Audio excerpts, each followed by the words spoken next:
নির্বাচন আসলে আমাদেরকে কত সার্কাসই না দেখতে হয়।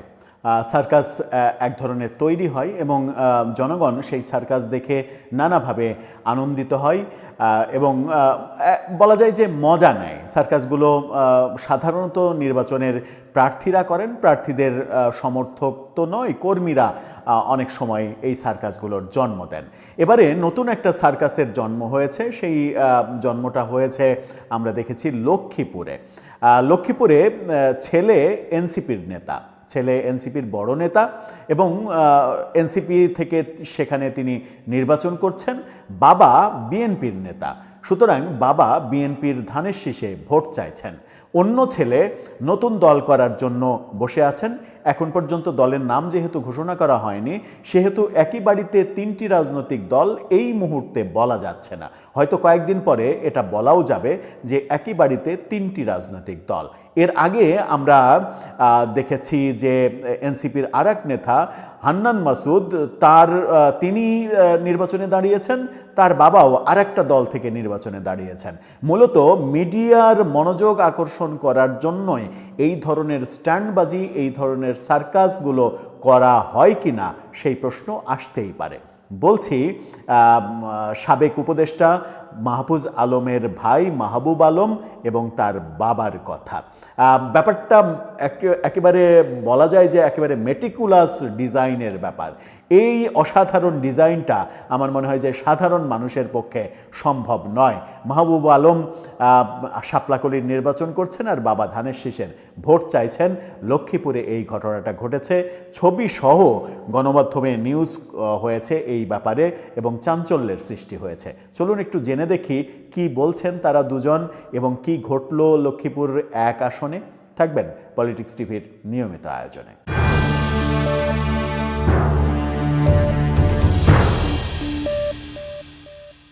দর্শক, বলছিলাম বাবা ছেলের সার্কাসের কথা। এনসিপি নেতা মাহবুব আলম, এনসিপির বড় নেতা, তিনি শাপলাকলিতে নির্বাচন করবেন। বাবা ধানের শীষে ভোট চাইছেন, কারণ বাবা স্থানীয় বিএনপি, ইউনিয়ন বিএনপির নির্বাচিত সেক্রেটারি। এই সরকারের আমলেই মাহফুজ আলম উপদেষ্টা থাকাকালীন সময়েই তিনি নির্বাচন করে সাধারণ সম্পাদক হয়েছেন ইউনিয়ন বিএনপির। সুতরাং তাকে বিএনপির দায়িত্ব পালন করতেই হবে।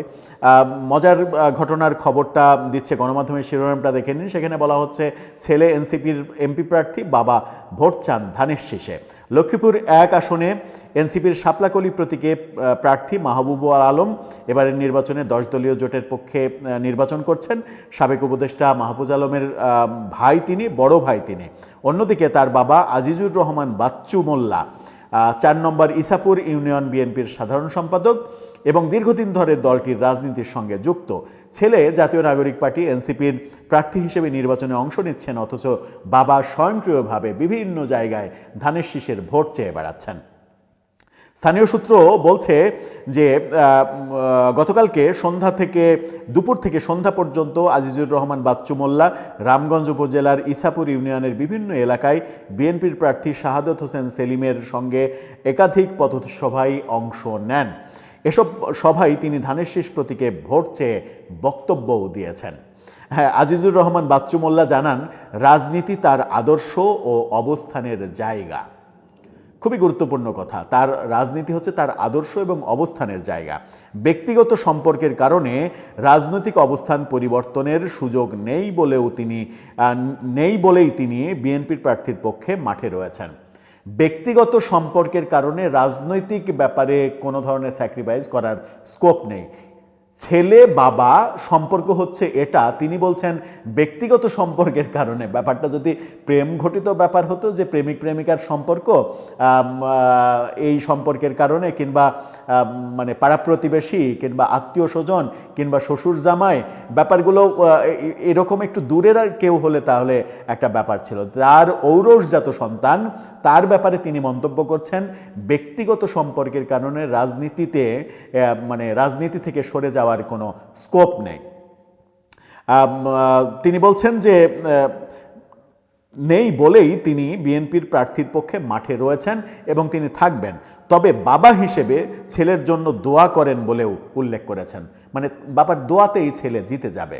ছেলের পক্ষে শাপলাকলিতে ভোট চাওয়া লাগবে না, 10 দলীয় জোটে ভোট চাওয়া লাগবে না, ছেলে শাপলাকলিতে ভোট চাইবে, বাপ হচ্ছে ধানের শীষে ভোট চাইবে, আর ওই এলাকার মানে ভোটার যারা তারা হচ্ছে বলদ গরু ছাগল, তারা এই দৃশ্য দেখার পরেও ছেলেকে ভোট দেবে। ছেলের বাপই যেখানে শাপলাকলির পক্ষে নেই, শাপলাকলিতে ভোট দেবেন না, সেখানে সেই ছেলে অন্য বাপের কিংবা অন্য বাপের সন্তানের ভোট কিভাবে আদায় করবেন, এটা একটা মেটিকুলাস ডিজাইনের ব্যাপার না? আমার মনে হয় যে সেটা একটা ব্যাপার। এনসিপির প্রার্থী মাহবুবুল আলম তিনি জানিয়েছেন বিষয়টি তার নজরে এসেছে, তবে তিনি এ নিয়ে কোনো কথা বলতে চান না। বিষয়টি তার নজরে এসেছে, তার মানে কি ব্যাপারটা এইটা যে মাহবুবুল আলম যেহেতু এনসিপির আলোচিত প্রার্থী না, মানে স্টার প্রার্থী বলে না, স্টার প্রার্থী না। স্টার প্রার্থী কারা? নাহিদ, সার্জিস, হাসনাত, নাসিরুদ্দিন পাটোয়ারি, হান্নান মাসুদ, এগুলো হচ্ছে স্টার প্রার্থী। তো মাহবুব আলম তো স্টার প্রার্থী না। তো বাবাকে দিয়ে একটা স্টান্টবাজি করায় স্টারিজম তৈরি করা যায় কিনা এবং গণমাধ্যমের ব্যাপক খবর করে ওই আসনটা আলোচনায় আনা যায় কিনা, সেটা একটা বড় ব্যাপার। এখন তার বাবা যিনি বিএনপির হয়ে ভোট চাচ্ছেন, ধানের শীষে ভোট চাচ্ছেন, দুইটা ঘটনা হতে পারে। সেটা হচ্ছে যে ছেলে অন্য দলের প্রার্থী হওয়া সত্ত্বেও বাবা ধানের শীষে ভোট চাচ্ছেন, সেই ক্ষেত্রে তার বাবা বিএনপির কেন্দ্রীয় কোনো বড় পদ পেয়ে যেতে পারেন পুরস্কার হিসেবে। আর একটা ব্যাপার হতে পারে, সেটা হচ্ছে যে মাহবুব আলমকে এনসিপি থেকে শোকজ করা হতে পারে যে আপনি আপনার বাপের ভোটটাই নিতে পারেন না, আপনাকে প্রার্থী করে আমাদের লাভ কি। আবার বিএনপি থেকে একটা অভিযোগ করা হতে পারে যে তোমার ছেলে কিভাবে অন্য দলের হয়ে প্রার্থী হয়, তুমি বিএনপির নেতা হয়ে কি করলে। এরকম অনেক কিছু হতে পারে। ব্যাপারগুলো আসলেই মেটিকুলাস ব্যাপার, কারণ রাজনীতিতে শেষ কথা বলে কিছু নেই। রাজনীতিতে, বিশেষ করে বাংলাদেশের রাজনীতিতে এরকম সার্কাস আমাদেরকে দেখে যেতেই হবে। এই সার্কাসটা আরও জমুক, এই সার্কাসটা ঘরে ঘরে ছড়িয়ে পড়ুক, বাবা ছেলে দুই পক্ষের হয়ে নির্বাচন করুক, এই দৃশ্য আমরা আরও দেখতে থাকি এবং আমরা প্রচুর মজা নিতে থাকি। কারণ এই মুহূর্তে আমাদের মজার খুব অভাব। আমরা নানা ধরনের সংকটের কথা প্রতি মুহূর্তে মানে শুনি। টেলিভিশনেও খুব একটা মজার সিরিজ, আগের মতো কমেডি সিরিজ আর হয় না, কিংবা আগের মতো বিদেশি টিভি সিরিয়াল যেগুলো বাংলা ডাব করে প্রচার হতো, তুমুল জনপ্রিয় আলিপ লায়লা, সিন্দাবাদের ভূত, এগুলো আমরা দেখার সুযোগ পাই না এখন। সেহেতু এই মানে আলিপ লায়লার এই গল্পগুলো আমাদের কাছে দারুণ উপভোগ্য ব্যাপারই হতে পারে। দর্শক, আপনার ভাবনা কি এ ব্যাপারে জানিয়ে লিখতে পারেন আমাদের কমেন্ট বক্সে।